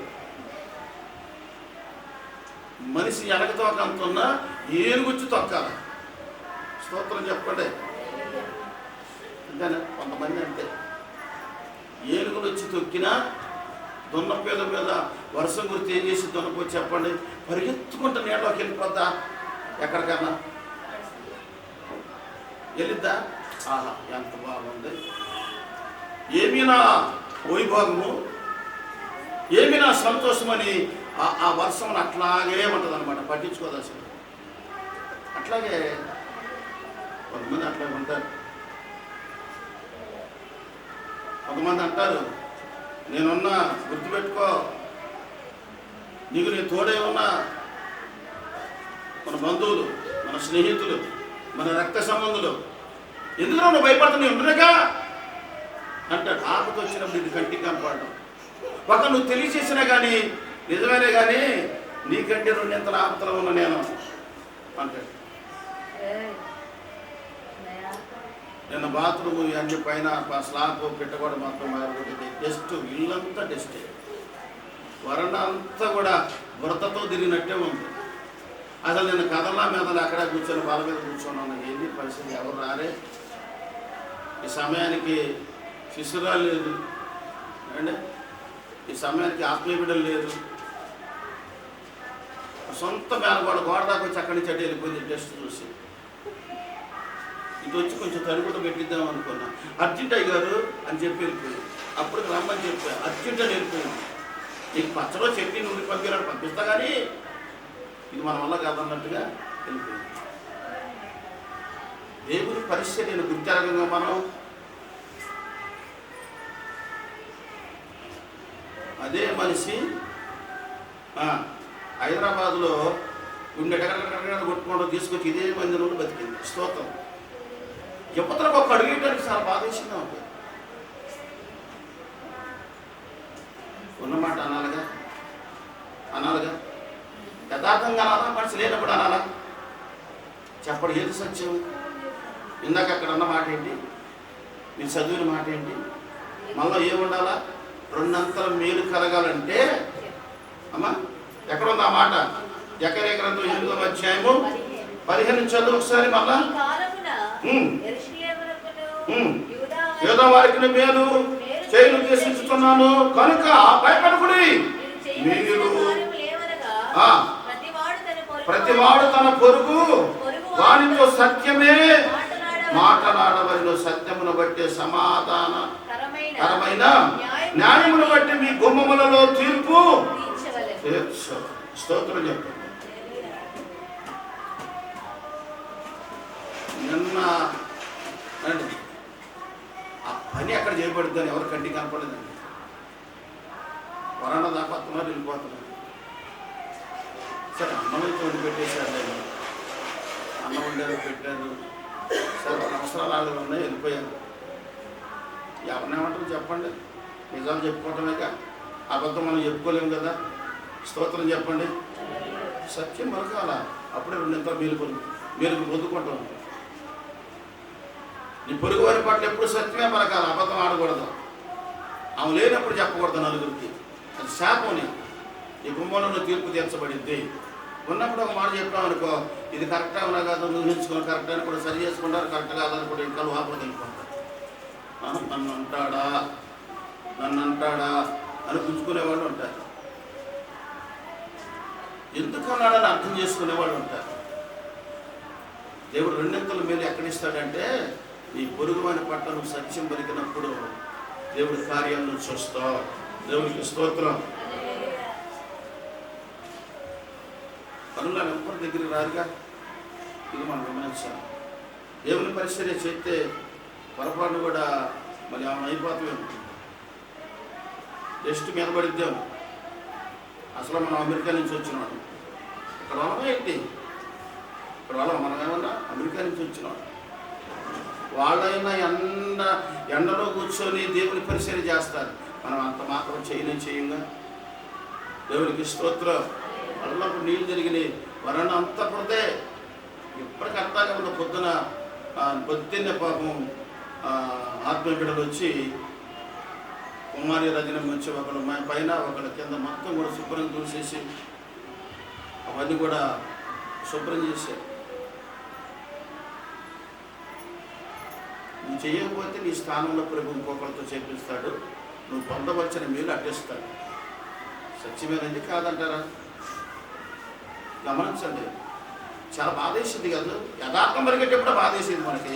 అబద్ధం అట్ట చెప్పండి, అబద్ధం ఎట్ట ఉంటుంది? అబద్ధం అట్ట ఆనందకరంగా ఉందంట. నిజం ఎలా ఉంటుంది? నిజం ఎలా ఉంటుంది? నిట్టూరు ప్లేస్ ఇద్దట నిజం. ఇప్పుడు అదే నా పని, నా మీద నిట్టూరు ప్లేస్ బయట. ఇప్పుడు ఏమనుకుంటారు నన్ను గురించి? ఇప్పుడు అనాల్సిందేనా? నన్ను నా గురించేనా ఇప్పుడు అనాల్సిందేనా? అనాలా? సత్యమును పలుకువాడు నిశ్చయముగా దేవుని చేతిలో ఒక మగుటములాగా ఉంటాడు. దేవునికి స్తోత్రం. దేవుని పరిచర్య అది. నెహెమ్యా గ్రంథంలో మనం చూస్తే వాళ్ళు మందిరం కట్టడానికి ఒక వ్యక్తి ఎంత తన ఉద్యోగం వదిలిపెట్టి వెళ్ళిపోయాడండి. రాజు దగ్గర ఉద్యోగం వదిలిపెట్టి, ఉన్నతమైన ఉద్యోగం, ఆ ప్రజల గురించి ఆయనకి ఎందుకు? దేవుని మందిరాల గురించి ఎందుకు? ఉపవాసముడు ప్రార్థన చేసి రాజు దగ్గర ఆర్డర్ తెచ్చుకొని వెళ్ళిపోయాడు. ఎక్కడికి? యెరూషలేము మందిరం కట్టడానికి వెళ్ళిపోయాడు. పాడైపోయిన మందిరాన్ని కట్టడానికి వెళ్ళారు. ఎప్పుడైతే ఈ ఒక్కడు బుధం వేసుకొని వెళ్ళాడో అక్కడ ఉన్న వాళ్ళందరికీ బలం వచ్చేసింది. ఒక్కడ పురిగొలిపాడు. అనేకులు తన ఎట్ట మందిరం కట్టడానికి సహకరించారు. స్తోత్రం చెప్పండి. అనేకులు సహకరించారు. తన ఉద్యోగాన్ని వదిలిపెట్టుకొని పోయాడండి. రాజు దగ్గర ఆర్డర్ తెచ్చుకోవడానికి ఉపవాసం ఉన్నాడు. రాజు గిన్నె అందించే ఉద్యోగం. ఇలా మన దేవుని పరిస్థితి అంటే, నేను అప్పటికి కూడా ఈ పని ఒప్పుకున్నప్పుడు నేను ఒకటే చెప్పాను, నేను ఇక్కడ మందిరం పొడిగించబడాలి. నెక్స్ట్ ఈ గోడ తీసేసి ఇంకొక 8 అడుగులు వెనక్కి వెళ్ళిపోతుంది. అప్పుడు మందిరం విశ్రాంతిగా ఉండాలనేది నా ఉద్దేశం. దేవుని స్తోత్రం చెప్పండి. బాత్రూమ్ కూడా పైన రావాలా, కిందికి వెళ్ళకూడదు అనే ఉద్దేశంతో ఇప్పుడు ఇంత మ్యాప్ గీసి నేనంతా చేయించేదాన్ని. దేవుడు చెప్పాడు, ఒకటే బాత్రూములో సేవకులు విశ్వాసం కట్టడానికి వీలు కలదు, భ్రష్టత్వం వస్తుంది కనుక దాన్ని బట్టి దాన్ని 2 రూములు చేయమంటే, ఎందుకు మంచిగా బాత్రూమ్ పడగొట్టి అంత అవసరమా చెప్పండి? ఇప్పుడు మరి 70,000 రూపాయలు నేను అప్పు చేయటం అవసరమా చెప్పండి? ఇంటికి 3,000 రూపాయలు వేసుకుంటే ఎంతవరకు వస్తాయి? దయచేసి గమనించాలి. వాళ్ళ కూలీలు కూడా సరిపోయి. కానీ నా ఉద్దేశం ఏంటంటే, నేను అప్పులో ఉన్నప్పుడు కూడా దేవుని మందిరం ఇక్కడ అక్కడ ఎలాగుందో ఇక్కడ అంతకంటే ఒక ఉన్నతమైన స్థానంలో ఉండాలనేది నా ఉద్దేశం. దేవునికి స్తోత్రం చెప్పండి. మందిరం కొరకు ఆశపడుతున్న దేవుడు మందిరంలో ఉన్న ఎక్కడ ఎలాంటి చెత్త ఉందో, ఎక్కడ ఎలాంటి దుమ్ము ఉందో దాన్ని క్లీన్ చేస్తే నీ బాడీలో ఉన్న ప్రతి విధమైన బలహీనతను యేసయ్య క్లీన్ చేస్తాడు. దేవునికి స్తోత్రం. ఈ సత్యాన్ని మనం గుర్తెరగాల. ఇప్పుడు ఇక్కడ సంఘ బిడ్డలకు ఏదైతే అవసరం ఉన్నదో నేను ఒక సేవకుడిగా బాధ్యత తీసుకోవాల్సిన అవసరం నాకు ఉంది. ఇది నేను పట్టించుకోకపోతే నేను ఎవరు పట్టించుకుంటారా? ఎవరు పట్టించుకోరు. ఎందుకు పట్టించుకుంటారు చెప్పండి? పెద్ద ఆయనకి ఆయనకి లేదు, మనకు అవసరమా? మీకు వచ్చిన ఆలోచన వచ్చినా పెద్ద ఆయనకి ఆయనకి లేదు, మనకు అవసరమా అన్నట్టుగా సైలెంట్గా ఉంటారు. దేవుడు కూడా ఏమని అడుగుతుంది తెలుసా? నడిపించేది నువ్వు కదా, కర్ర చాపాల్సింది నువ్వేగా, ఎర్ర సముద్రాన్ని పాయలుగా చేయవలసింది, వాళ్ళకి ధైర్యం చెప్పాల్సింది నువ్వే కదా, వాళ్ళు నడిపించవలసింది నువ్వే కదా, వాళ్ళకి మాంసాహారం గురించి ప్రార్థన చేయాల్సింది, మంచినీళ్ళ కొరకు ప్రార్థన చేయవలసింది, దేవదత్వం తింటున్న మన్నా కురిపించడానికి ప్రార్థన చేయవలసింది నువ్వే కదా. దేవుడు ప్రతిదానికి లెక్క అడుగుతాడు. కనుక ఇట్లా వదిలేస్తే ఏం కాదండి, బాగానే ఉంటుంది. కానీ భ్రష్టత్వం అవుతుందని దేవుడు ఒకటి చూపించాడు. రెండోది ఏంటంటే, స్త్రీలు ఎప్పుడైనా ప్రార్థనలో ఉన్నప్పుడు పైకెక్కి వృద్ధాప్యంలో ఉన్నవాడు కూడా మరి యూరిన్కి వెళ్ళాలంటే చాలా ఇబ్బంది పడుతున్నాడు. అలాంటి వాళ్ళ కొరకు ఎక్కడైతే మనం ప్రే చేసుకున్నాం దానికి దగ్గరలోనే ఉండాలి. కిందికి పోయి రావడం చాలా ఇబ్బంది అవుతుందన్న ఉద్దేశంతో ఆలోచించి ఏర్పాటు చేస్తున్న పని. దేవునికి స్తోత్రం. మరి మనం ఎలా ఉండాలా? సహకారులుగా ఉండాలా? నాకెందుకు అనుకోవాలా? చెప్పండి. సహకారులుగా ఉండాలా? నాకెందుకు అనుకోవాలా? నేను అలా చెప్పాను లేదమ్మా, ఇట్లా సంగతి అని చెప్పాను. బాత్రూమ్ బడబడుతున్నాను కేపున టకాటక ఒక ముగ్గురు తీసుకొచ్చేసి డబ్బులు ఇచ్చేసి వెళ్ళిపోయాను. అంత మాత్రమే కాదు, అయ్యగారు ఒక్కడే ఉండవు, ఏది అవసరం ఇక్కడ అని ఇల్లు కానీ మందిరం కానీ తుడిసి శుభ్రం చేసి. నేను అందుకనే ఎవరు యేసుప్రభు వారి దగ్గరికి ఆయన బోధ చేస్తున్నప్పుడు పరిగెత్తుకుంటా వాళ్ళ అన్నదమ్ములు, అంటే తర్వాత శరీరకమైన అన్నదమ్ములు పుట్టారు. మరియమ్మ గారు వస్తామంటే ఒక ఆయన వచ్చి అంటాడు, అయ్యా బోధకుడా బోధ చేస్తున్నప్పుడు వాక్యం చెబుతున్నప్పుడు, బోధకుడా ఇదిగో నీ అన్నదమ్ములను నీ తల్లి వస్తున్నారండి అంటే మధ్యలో ఈయన వాక్యం ఆఫ్ చేయకుండా అంటారు, ఎవరు నా తల్లి, ఎవరు నా అన్నదమ్ములు? నా తండ్రి చిత్త ప్రకారం చెయ్యువాడే నా అన్నదమ్ములు, నా బంధుమిత్రులు. స్తోత్రం చెప్పండి. నా తండ్రి చిత్త ప్రకారంగా చెయ్యవాడే. ఇక్కడ స్వార్థాలు, నా వాడు, నా సొంత వాడనే పనికిరావు. చాలామంది అనుకుంటారు వాళ్ళోళ్ళు కదా, అయ్యగారు వాళ్ళు, వాళ్ళ చుట్టాలు లేదంటే వాళ్ళ బంధువులు. అది ఎప్పుడు కూడా అట్లా అనుకోకూడదు. అలా ప్రేమిస్తే అది బంధుత్వం ఎప్పుడంటే ఆ బంధుత్వం అనేది బలిపేట దిగిన తర్వాత ఏదైనా ఉంటే. అంతేగాని ఇక్కడ అందరూ కూడా సమానులే. ఏ ఒక్కరు ఇక్కడ ఏదో ఎత్తైన స్థితిలో ఉండడానికి మన కొమ్ములు ఎత్తుగా చూపించుకోవడానికి అవకాశం లేదని దేవుడే తగ్గించుకొని మన కొరకు వచ్చాడు. నువ్వు రెండంతలు మేలు పొందుకోవాలంటే నీ ప్రవర్తన సరి చేసుకోవాల్సిన అవసరం ఉంది. నువ్వు సత్యాన్నే పలకాలే కానీ అసత్యాన్ని పలకూడదు. రెండోది, నీ ప్రతి అవసరత ప్రభు ఏం చేస్తున్నాడు? క్రీస్తు యేసు మహిమలో తీరుస్తున్నాడు. ఇప్పుడు నువ్వు గుర్తారు కదా సంగతి. స్తోత్రం చెప్పండి. ఫిలిప్పీయులకు రాసిన పత్రిక 4వ అధ్యాయం 19వ వాక్యంలో ఏమన్నాడు? ఆయన మహిమలో తీర్చబడుతుందంట మన ప్రతి అవసరత. కాగా దేవుడు తన ఐశ్వర్యము చొప్పున క్రీస్తు యేసునందు మహిమలో దేవుని మహిమలో నీ ప్రతి అవసరములను తీర్చును. స్తోత్రం చెప్పండి. నువ్వు అనుకుంటావు నా రెక్కల కష్టార్థం అనుకుంటున్నావు, నా తెలివి అనుకుంటున్నావు, నా బలం అనుకుంటున్నావు. కాదు, దేవుడు ఏదో నీకు కలగజేశాడంటే ఆయన మహిమలో నీకు కలగజేస్తున్నాడు. స్తోత్రం చెప్పండి. ఆయన మహిమలోనే కలగజేస్తున్నాడు. రెండింతల మేలుని కలుగుతుందంటే ఆయన మహిమలో నీకు చేస్తున్నాడు. ఆ సంగతులు గుర్తారు కదా. ఎప్పటికప్పుడు తొలగిపోయే వారిగా, తప్పిపోయే వారిగా, అవసరాన్ని బట్టి దేవుణ్ణి వాడుకునే వారిగా ఉండొద్దు. ఇస్కరియోతు కూడా అదే చేశాడు. అందుకని యేసుప్రభు ఏం చేశాడంటే డబ్బు సంచి ఆడి దగ్గర పెట్టను అన్నాడు. ఎందుకంటే ఆడ అసలే డబ్బు మనిషి, ఆడి దగ్గర పెట్టను అన్నాడు. పెట్టిన కాడికి ఇంకా ఎక్కువైపోయింది. దొంగడు తాళం చేయించినట్టుగా అయిపోయింది అనమాట. ఏం చేశాడు? ఎక్కడెక్కడ వాడుకోవడానికి సంఘస్థులు ఇచ్చిన డబ్బులన్నీ కూడా యేసు ప్రభు వారు పక్కమట ఉన్న శిష్యుడు ఎవరైనా ఇస్కరియోతు యోధ ఆయన దగ్గర ఆయన సంచిలో ఉంచారు డబ్బులని ఉంచి ఎక్కడ మీటింగ్ అప్పుడు కానీ లేకపోతే అక్కడ వాళ్ళ పరిచయం కానీ వాడటానికి ఉపయోగిస్తున్నాడు. ఇది ఎలాంటి వాడితే తెలిసి తన చేతికి గొప్ప చెప్పని చెప్పాడు. అయినా తన బుద్ధి మారిందా? రోమా ప్రభుత్వానికి ఏం చేశాడు? పోయి 30 ఎండి నాణ్యానికి కిరాయి మాట దాన్ని ఏమంటారు అమ్మి వేశాడు. ఎండి నాణ్యానికి మాట్లాడుకొని వచ్చేసాడు. 30 ఎండి నాణ్యానికి అంటే డబ్బు చూసి వాడు పిచ్చిపెట్టి శివరాత్రికి ఏం జరిగింది తెలుసా? ఏం జరిగింది? ఉరి పెట్టుకొని చనిపోయాడు. అది మేలా లేకపోతే కీడా? చెప్పండి. మేలు పొందుకున్నాడా కీడు పొందుకున్నాడా? దేవుడు అంటున్నాడు, 2 అంతల మేలు నిన్ను చేయవలను. బంధకముల నుండి ఏం చేయాలనుకుంటున్నా? బంధకములలో పడి ఉండి నిరీక్షణ గల వారులారా మీ కోటయు మరలా ప్రవేశించుడి, 2 అంతలుగా మీకు మేలు చేసిదనని నేను తెలియజేయుచున్నాను. 2 అంతల మేలు ప్రభు చేయాలనుకున్నాడు. మన ప్రవర్తన బట్టి మనం ఏం చేసుకుంటామంటే కీడు తెచ్చుకుంటాం.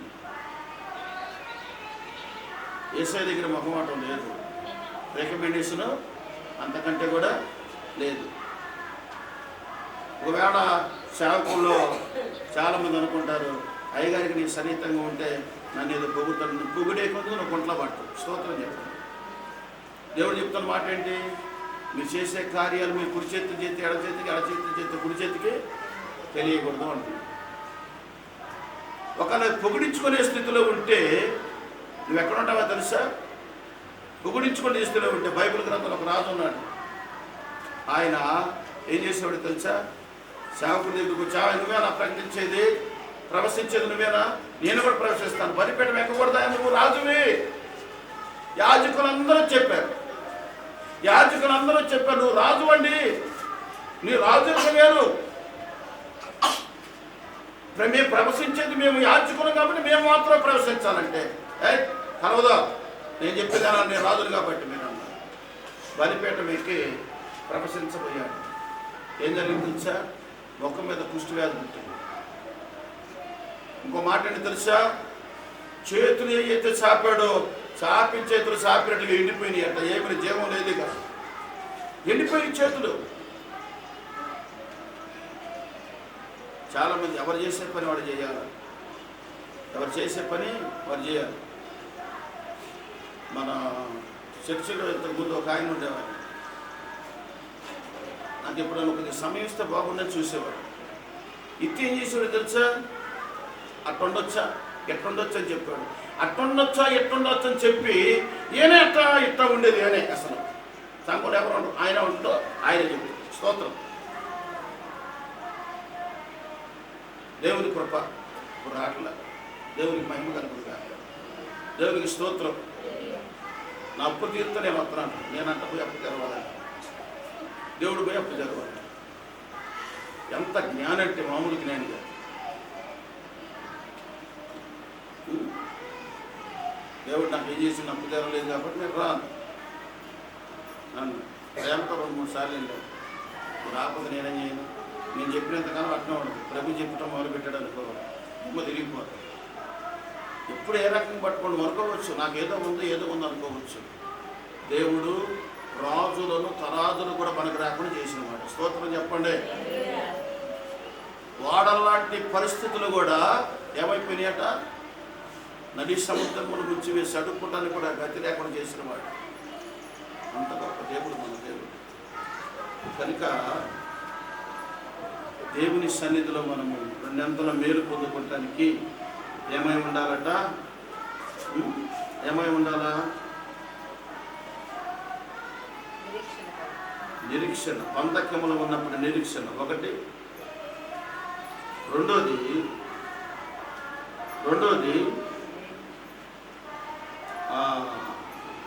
15 వాక్యంలో తెలియపరిచిన ప్రకారముగా ప్రతివాడు తన పొరుగు వానితో సత్యము మాట్లాడవలేను. సత్యమును బట్టి సమాధానకరమైన న్యాయమును బట్టి మీ గుమ్మములలో తీర్పు తీర్చవలెను. స్తోత్రం చెప్పండి. ఏ విత్తనం వేస్తే ఆ పంట కోస్తాం, ఏ విత్తనం వేస్తే ఆ పంట కోస్తాం. నేను దేశత్తుపల్లిలో మొట్టా పని చేస్తున్నప్పుడు, కూరగాయల మొట్టా పని చేస్తున్నప్పుడు ఒక చర్చి గ్రౌండ్లో ఉన్నా నేను. ఈ 250 బాక్సులు ఇవే, ఈ బాక్సులు మోసుకొని పోయి నా పనిని చూసుకొని సాయంత్రం ప్రార్థన ఉంది అని చెప్పి పాస్టర్ గారు చెప్తే వాళ్ళ ఇంట్లో అక్కడ ఉన్న ఆ ప్రాంతంలో ఉన్న సంఘస్థులకు అందరికీ తెలుసు నేను. కానీ ఒక్కళ్ళ దగ్గర కూడా నేను ఇంతవరకు వెళ్ళాలని నేను సేవ చేస్తున్నాను సంగతి చాలా కూడా తెలుసు. కానీ ఇప్పటి వరకు నేను వెళ్ళలేదు, అది అర్థం కరెక్ట్ కాదు.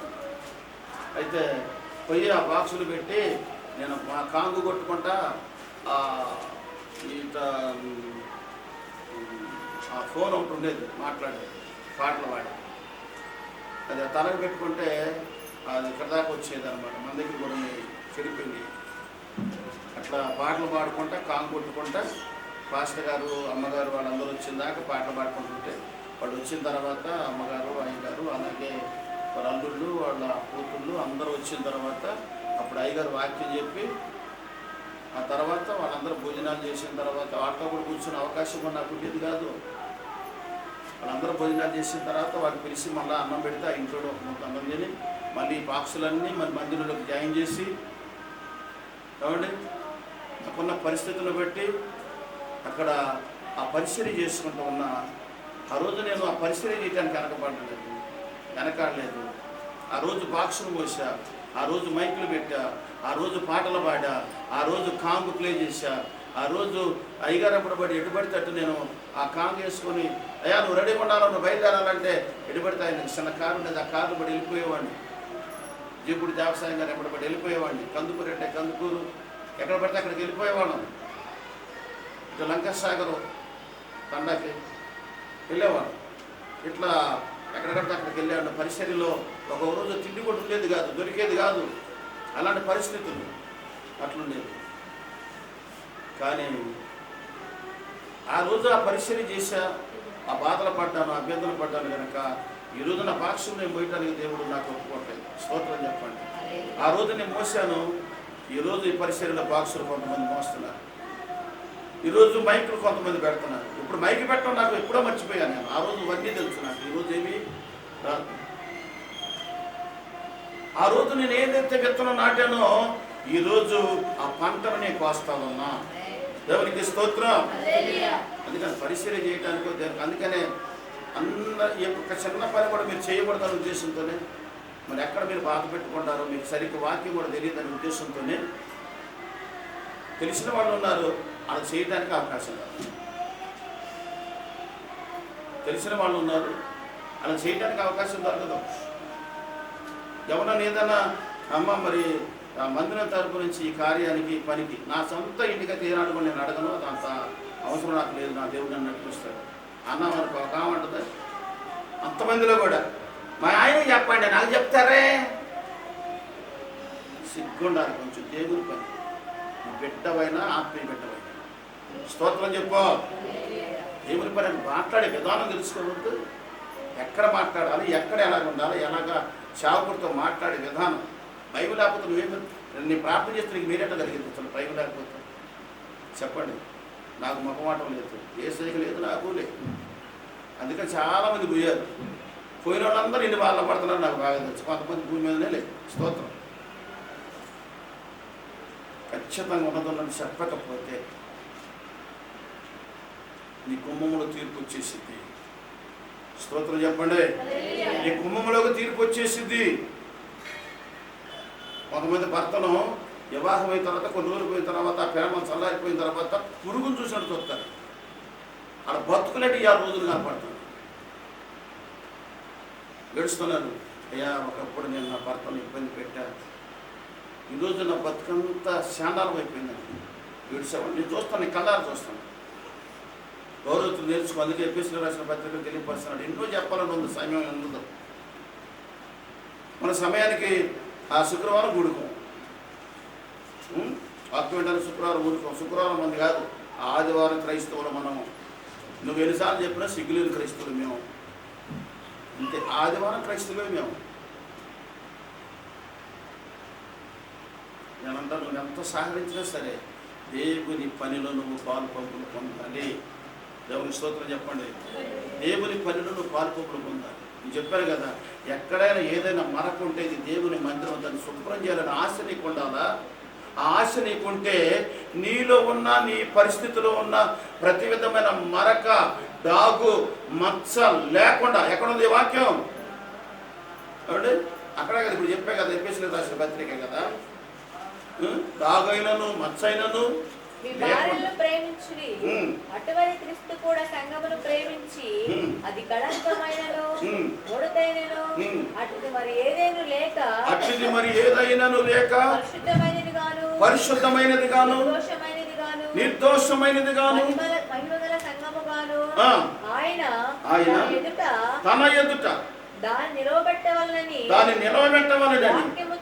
వాక్యముతో మృతక స్నానము చేత దాన్ని పవిత్రపరిచి. నీకు వాక్యం ఏది అసలు? ఎక్కడ నువ్వు స్నానం చేస్తావు? ఇంకా మంచి మంచి సబ్బులు, 120 రూపాయల సబ్బుతో స్నానం చేస్తావు, కానీ వాక్యంతో నీకు పని లేదు. అసలు వాక్యంతో పని లేదు. వాక్యం అని మృతక స్నానము చేత ఎప్పుడైతే నువ్వు కడుక్కుంటావో నీ హృదయాన్ని, అప్పుడే నీకు దేవుని ఇలువంటే ఏంటో తెలిసింది, శావుకుడు ఇలువంటే ఏంటో తెలిసింది.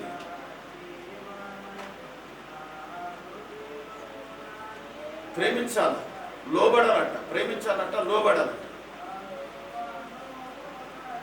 ఇప్పుడు నన్ను లేరు చాలా మంది. స్తోత్రం చెప్పండి. తన్నోడు అందరు చేతులు ఎత్తండి. ఎందుకు ఎత్తుతాం? పరువు మాట. ఎలాంటి నీ పరిస్థితి? ఒక ఆమె సాక్షి చెప్తుంది, అయ్యా ఒకప్పుడు అసలు లెక్క చేయలేదు, ఈరోజు నాకు తింటానికి తిండి కూడా లేదు, నా బ్రతికేంటో నాకు అర్థం కావట్లేదు. నువ్వెంత ప్రవుడిగా ప్రవర్తిస్తావో ఆ ప్రవుడంతా ఏం చేసి తెలుసా? పొంగిందంతా ఏమైపోద్ది? కంటికి కనపడకుండా ఎండిపోతాను, పారిపోతాను. కంటికి కనపడకుండా ఎప్పుడు పొంగే స్థితిలో నువ్వు ఉండకూడదు. ఎప్పుడు దేవుని పాదాల దగ్గర ఎప్పుడు కూడా తగ్గించుకో. నువ్వు తగ్గే కొద్దిగా నా దేవుడిని నిన్ను ఇచ్చేస్తూనే ఉంటాడు. దేవునికి స్తోత్రం. కాబట్టి దేన్న మనసు కలిగి తగ్గించుకోడాడు, తగిన సమయం అందున వాడిని దేవుడు ఏం చేస్తాడు? హెచ్చిస్తాడు. నీ మాటలో తగ్గింపు ఉండాలా, నీ చూపులో తగ్గింపు ఉండాలా, నీ ప్రవర్తనలో తగ్గింపు ఉండాలా. 5-10 నిమిషాలు శరీర ఆశల కొరకు దేవుడిచ్చే మేలును నాశనం చేసుకోకూడదు. ఎక్కడున్న మాట దేవుడు నాకు స్పష్టంగా చూపించాడు. చూడండి, రోమిలకు రాసిన పత్రిక 2వ అధ్యాయం చూడండి. ఎంత గొప్ప ఐశ్వర్యం ఎలా నువ్వు చదవండి. లేదా దేవుని అనుగ్రహము మారు మనసు పొందుటకు నిన్ను ప్రేరేపించుచున్నదని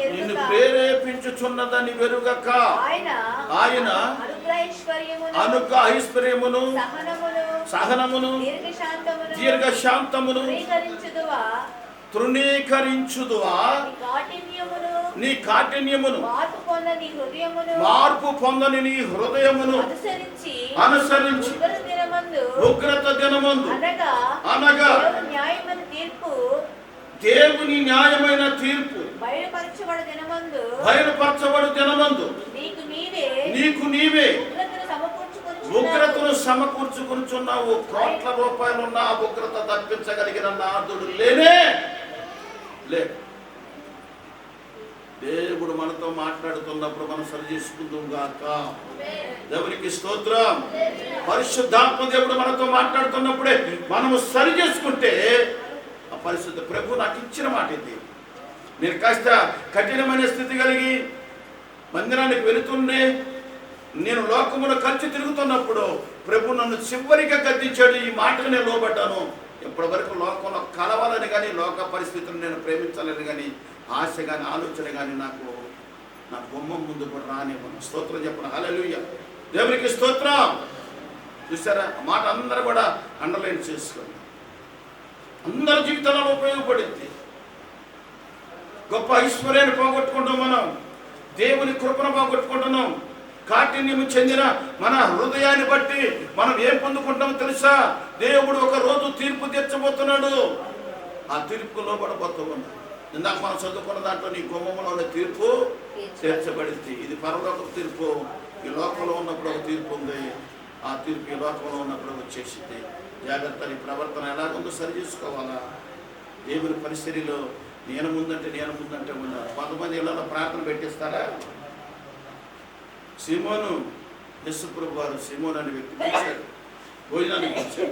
భోజనాన్ని గురించి పట్టించుకోకుండా లోపల పోయి ఏ వంటల గురించి చెప్తున్నాడో మనకు తెలియదు. కానీ ఈ లోపల పాపాత్మ అనే స్త్రీ యేసుప్రభు వారి దగ్గరికి వచ్చేసి కాళ్ళ మీద పడి కన్నీళ్లతో పాదాలు కడిగింది, తల వెంట్రుకలతో పాదాలు తుడిసింది, పాదముల మీద పడి గుర్తు పెట్టుకొని ఉంది.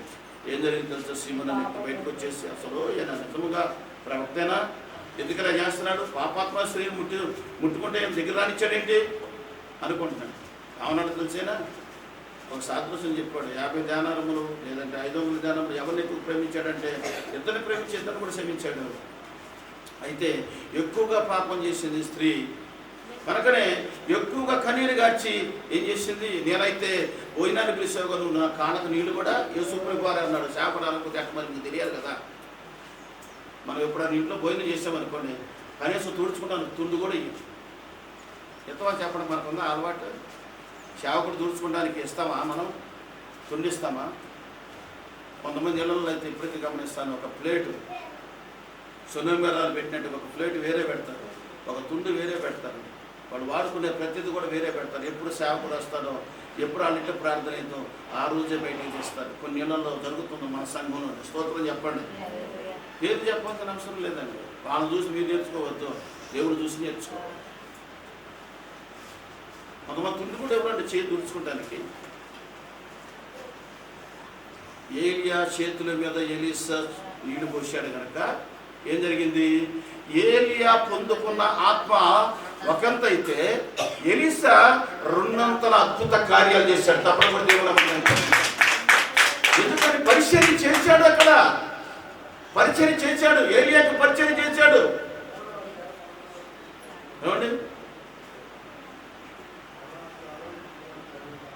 పరిచర్య అంటే దూరం బతుకుతున్నాం కదా. నీ పని అంటే నువ్వు ఇష్టపడుతున్నావు తప్ప నుంచి దేవుని పని అంటే దూరంగా.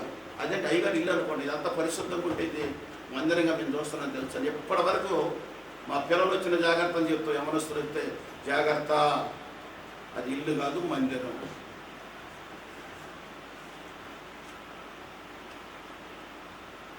ఎంత క్రమంగా చూసేది మందిరం. మీరు ఇల్లుగా భావించేసి నా ఇంట్లో మీరు చేయమని చెప్పి నేను అట్లా చాలా బాధ వేసింది. నాకు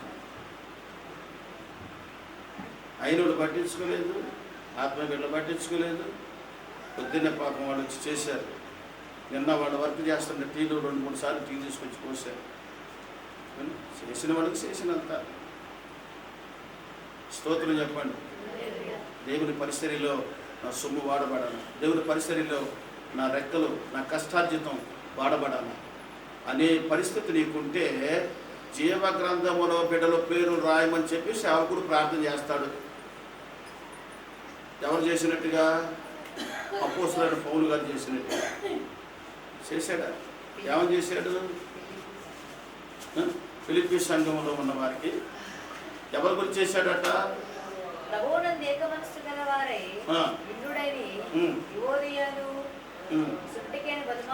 చుట్టికైనను బ్రతిమాడుకుంటున్నాను.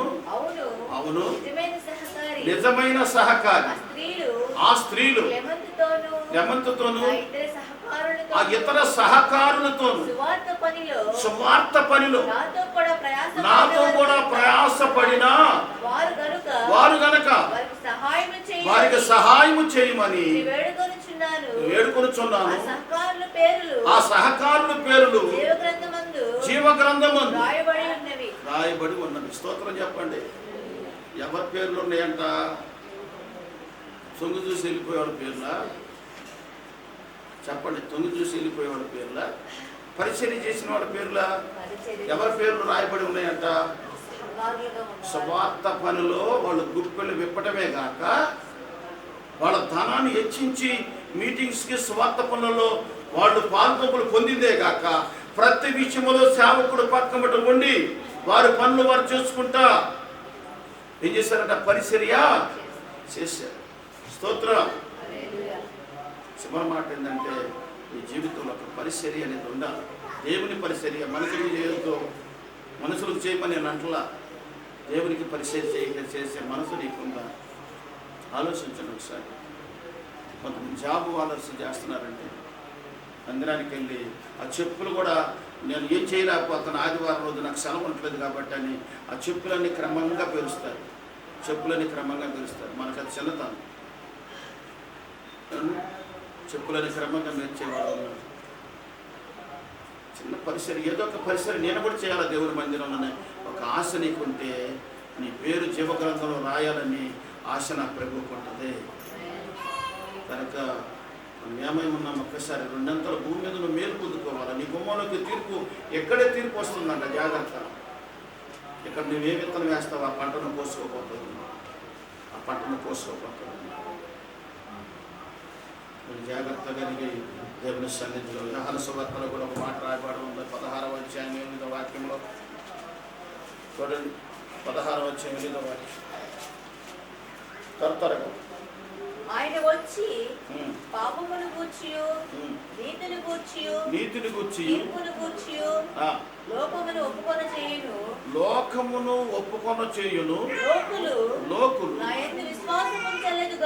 నా యందు విశ్వాసముంచలేదు గనుక పాపమును గూర్చి నేను తండ్రి యొద్దకు వెళ్ళుట వలన మీరింక నన్ను చూడరు గనుక నీతిని గూర్చి లోకాధికారి తీర్పు పొంది ఉన్నాడు గనుక తీర్పును గూర్చి ఒప్పుకొన చేయును. దేవునికి స్తోత్రం. లోకానికి తెలీదు, తెలిసిన వాళ్ళకి వచ్చి ఇక్కడ ఒప్పుకోవాలి. ఫైనల్ మాట ఏంటంటే ప్రతి విషయంలో నీ పాపదోషాలు ఒప్పుకోవాలి. ఫైనల్ మాట ఈరోజు లోకానికి తెలియదండి. ఆయన వచ్చినప్పుడు నువ్వు ఒప్పుకొని రెడీగా ఉండాలా. డాగు మచ్చ లేకుండా వధువు సంఘంగా నువ్వు సిద్ధపడగలిగి ఆయన ఎదుట నిన్ను నిలబెట్టుకోవాలనుకుంటున్నాడు. ఆయన ఒక పెళ్లి కుమార్తెగా నిన్ను చూడాలనుకుంటున్నాడు. అలంకరించబడిన పెళ్లి కుమార్తెగా నిన్ను చూడాలనుకుంటున్నాడు. ఆయన సమస్తాన్ని విడిచిపెట్టే రోజు ఒకటి ఉంది. ఆయన ఎదుట నిలబడే రోజు ఒకటి రాబోతా ఉంది. ఆయన వచ్చి వెళ్ళాడు. పాపమును ఒప్పుకొని చెప్పి ప్రతి ఒక్కరితో కూడా మాట్లాడి వెళ్ళిపోయాడు ఆయన. అందుకని పాపాత్ముడు అనే స్త్రీ క్షమించబడదు. కన్నీటి చేత తను చేయవలసిన పరిస్థితి తను చేసింది. అంత విస్తారమైన పాపములు క్షమించబడాయి. కానీ సీమోను ఏం పట్టించుకోలేదు. దేవునికి స్తోత్రం. ఇలా ఏ స్థితి కలిగి ఉన్న ఒక సేవకుడిని చూస్తే మనకు కనపడని దేవుడు ఒక సేవకుడు మాటను బట్టి మనం ఎంతగానో లోబడితే అంతగా నీవు దేవుని సన్నిధిలో నాటబడిన మొక్కగా ఫలించిన ఒక వృక్షముగా నా దేవుడిని నేర్చుకుంటాడు. నీ కుటుంబాన్ని ఏర్పాటు చేసుకుంటాడు. పిల్లలు దేవుని చేతులు మకటం వలె నిత్యము వెలుగుతూ ఉంటారు. దేవునికి స్తోత్రం. ఎక్కమని స్థితిలో ఉండవద్దు. దయచేసి గమనించండి. ప్రార్థన చేసుకున్నాం. యేసయ్యా, పరిచర్యకు దూరంగా బ్రతుకుతున్నామేమో. దేవుని సన్నిధిలో పరిచర్య అంటే నీకు అంత అసహ్యకరంగా కనపడుతుందా? ఒకవేళ నిన్ను దేవుడు అసహ్యించుకుంటే నీ పరిస్థితి ఆలోచించు సార్. నీ బ్రతుకేమిటి అసలు? ఇదిగో మన మధ్యలో సహోదరి కుమారి ఉంది. బంజర్ నుంచి వచ్చిన కుమారి. భర్త లేడు, తండ్రి యాక్సిడెంట్లో కాలిపోయింది, తల్లి క్యాన్సర్తో చనిపోయింది, కుమారుడు వికలాంగుడిగా ఉండి చనిపోయాడు. ఇదిగో ఒక్క కుమార్తె. ఈ కుమార్తెతోనే తన వంశాన్ని వృద్ధి చేసుకోవాలని నానా బాధలు పడుతుంది. ప్రభు పాదాలు పట్టుకొని ఏడుస్తుంది. వాడు ఏడు పంతంత కాదు.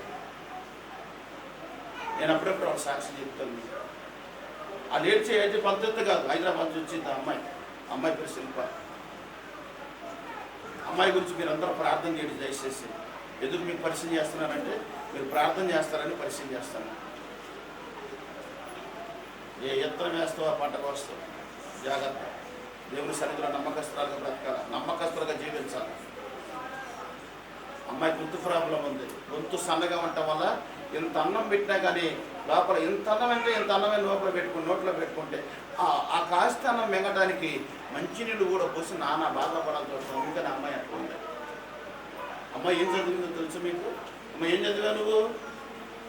చెప్పు ఒకసారి, ఏం చదివా అమ్మా? ఎలా ఉంది? 12 సంవత్సరాలు అమ్మాయిలా చెప్పండి. కానీ పరిస్థితి ఏంటి? ఆహారం తినడానికి అవకాశం లేదు. ప్రార్థన చేయండి. అందుకే చెప్తున్నా మీకు. నేను అమ్మాయి కొరకు, అమ్మాయి శిల్ప అమ్మాయి పేరు, ఆ తల్లి అమ్మాయికి వివాహం చేయాలని ఏడుస్తూ ఉంది. అంత బలహీనరాలను ఎవరు చేసుకోవాలని ముందుకు వస్తారు? చదువు ఉంది, కలర్ ఉంది, అందం ఉంది, కానీ ప్రేమలు దేవుని కృపలేదు. ఆ కృపను పొందుకోవడానికి ఏడుస్తూ ఉన్నారు తల్లి బిడ్డ. ఎన్నోసార్లు ధైర్యపరుస్తాను నేను. ఏంటయ్యా మా బతుకులు అంటారు వాళ్ళు. ఫోన్ ద్వారా కూడా ప్రార్థన చేసి ధైర్యపరుస్తాను. అమ్మ, దేవుడు అన్యాయస్తుడు కాదు, ఏదో ఒక రోజు సమాజంలో గొప్ప మేలు మీరు పొందుకుంటారమ్మని చెప్పి బలపరుస్తున్న వాక్యం ద్వారా మనం బలపరుచుకుంటా నడిపిస్తూ ఉంటాం. అమ్మాయి మందిరం రావడానికి కూడా బాధపడుతున్న కారణం నేను ఎట్లా ఉన్నా ఎవరైనా అనుకుంటారు. ఎందుకు అనుకుంటారు? ఎవరికి అలాగే ఉంటారు. ఎందుకు అనుకుంటారు? దేవుని దగ్గరికి ఎవరు ఏదో అనుకుంటారని రాకూడదు. నా దేవుడు నన్ను చూడాలా, నా పరిస్థితులను మార్చాలనే ఆశతో రా. ఎవరో చూస్తే ఎవరో నిన్ను బ్రతికించట్లేదు. మన గురించి మనం బ్రతకాలి, కానీ ఎవరి గురించి నువ్వు బ్రతకట్లేదు. తన వచ్చిన ప్రార్థన చేసుకుందాం. అమ్మాయి పరిశీలన, అమ్మాయి గురించి ప్రార్థన చేయడం. రేపు హాస్పిటల్కి వెళ్తున్నారు, ఒకసారి చూసుకోవాలని ప్రార్థన చేయండి. పరిశుద్ధ తండ్రి, మీకు వందనాలు, స్తోత్రాలు నాయన. రెండంతల మేలు బంధకములో ఉన్నవారు, నిరీక్షణ కలిగి ఉన్నవారు రెండంతల మేలు చేస్తారని వాగ్దానం చేశారు తండ్రి. అలాగే ప్రభు పరిచర్యలో అయా ఇది వచ్చండి నాయన, మీ పొరుగు వారి పట్ల యథార్థమైన సత్యమును అనుసరించి నడవాలని మీ వాక్యం తెలియపరుస్తుంది. మీ పరిచర్యలో ఉన్నవారి పేర్లు జీవగ్రంథంలో రాయబడాలని మీ వాక్యం తెలియపరుస్తుంది. ఏ విత్తనం నువ్వు వేస్తావు అదే పంటను కోస్తావు. బంధకము నుంచి విడిపించబడాలంటే నువ్వు సరిగ్గా నిలబడాలా. నీ మాట తిని, నీ ప్రవర్తన తిని సమస్తం జాగ్రత్తగా చూసుకోవాలా. నేను ఏది ఇస్తానో నన్ను పొగుడతాను లేదని చూసేవారికి ఉండకూడదు. దేవుడు నీకు ఇచ్చిందంతా నువ్వు దేవుడికి ఇచ్చేదంతా. ఒకసారి లెక్క కడితే ఆయన నీ కొరకు ప్రాణం పెట్టాడు. నువ్వేం పెట్టగలుగుతావు? నువ్వేం పెట్టగలుగుతావు? ఆయన నీ కొరకు ప్రాణం పెట్టాడు. ఆయన నీ కొరకు రక్తం తెచ్చిచ్చాడు. ఆయన నీ బిడ్డలకు రెండంతల మేలు చేయాలని ఆయన హస్తాల చేత ధీరుడుగా ఈ లోకానికి వచ్చాడు. ఎంచబడిన గొప్ప భాగ్యమును విడిచిపెట్టాడు నీ కొరకు. దరిద్రుడిగా ఈ లోకానికి వచ్చాడు. నిన్ను నన్ను ధనవంతులుగా మార్చడానికి ఆయన ధనహీనుడిగా వచ్చాడు. నీకు ఇంతకంటే ఏం చేయాలి? ఆయన ప్రభు దగ్గర పాదాల మీద మరి ఆడవాళ్ళు, ప్రభు నా కొరకు నువ్వు ఎంతో చేశావు, నీ కొరకు నేనేమి చేయలేకపోతున్నానయ్యా, నీ కొరకు నేనేమి చేయలేకపోతున్నా, ప్రభు నాకు సహాయం చేయను. నీ బలహీనత దేవునికి అసాధ్యమైంది కాదు, నీ బంధకములు దేవునికి అసాధ్యమైంది కాదు, నీ శ్రమలు, నీ శోధన దేవునికి అసాధ్యమైంది కాదు. నా దేవుడు ప్రతి విషయం నుంచి నిన్ను విడిపిస్తాడు, నిన్ను రక్షిస్తాడు. రెండంతల మేలు నా ప్రభు నీకు చేయబోతున్నా. మరలా విడిచబడిన ఆ పట్టణములో, ఆ గృహములో మరలా నువ్వు చేర్చబడబోతూ ఉన్నావు. మరలా నా దేవుడు రెండింతల దీవులు నీ మీద రాబోతూ ఉన్నాయి. మళ్ళా దేవుని కార్యాలను చూడబోతూ ఉన్నావు. నీ మనసు మార్చుకుంటే, నీ ప్రవర్తన మార్చుకుంటే రెండంతల మేలు పొందుకోబోతూ ఉన్నావు. లేదంటే నీ గుమ్మములోని తీర్పు, ఈ లోకంలో తీర్పు పొందుకోబోతూ ఉన్నావు. జాగ్రత్త. ఏ స్థితిలో ఉన్నా సారూపత ఎదవరాలు ఏదో స్థితిలో ఉన్నా దేవుని మాట కనుక 3.5 సంవత్సరాలు పోషించబడ్డది. విశ్వాసంతో దేవుని వైపు నిరీక్షణ కలిగిన వారులారా, రెండంతల మేలు. బంధకములో ఉండి నిరీక్షణ కలిగిన వారులారా, రెండంతల మీకు మేలు చేయాలని ఆయన అనుకుంటున్నాడు. బాధల్లో ఉన్నావా, సమస్యలతో ఉన్నావా, కష్టాలతో ఉన్నావా, ఎవరితో చెప్పుకొని బాధల్లో ఉన్నావా, అలాంటి పరిస్థితి నిరీక్షణ కలిగి ఈ ప్రభు నీ పక్షాన కార్యం చేయబోతున్నాడని నిరీక్షణ కలిగి ప్రభు వైపు చూడు. తగిన సమయం ముందు నువ్వు ఊహించిన దానికంటే నీ ఊహకు అందని గొప్ప కార్యాలు నా ప్రభుని పట్ల చేయబోతున్నాను. దేవా మీకు వందనాలు, స్తోత్రాలయ్యా. బిడ్డలను జ్ఞాపకం చేసుకోండి. వాళ్ళు చేస్తున్న వ్యాపారంలో, వాళ్ళు చేస్తున్న యక్షేమలో, వాళ్ళు చేస్తున్న కూలి పనిలో, వాళ్ళు చేస్తున్న యక్షామిలో, అయా ఇదిగో తండ్రి వాళ్ళు చేస్తున్న ప్రతి పనిలో, కూలి పనిలో నిశ్చయముగా దేవుడు తోడేవుని నడిపించునుగాక. దేవుడు ఉన్నంతల మేలు దయచేయునుగాక. ఎననాడిన పట్టణములో, ఆ గృహములో మరణాలు చేర్చబడుదువుగాక. అటు కృప నా ప్రభు నీ కొరకు కాచిన ప్రతి రక్తము బొట్టులో నీకు విజయము కలుగునుగాక.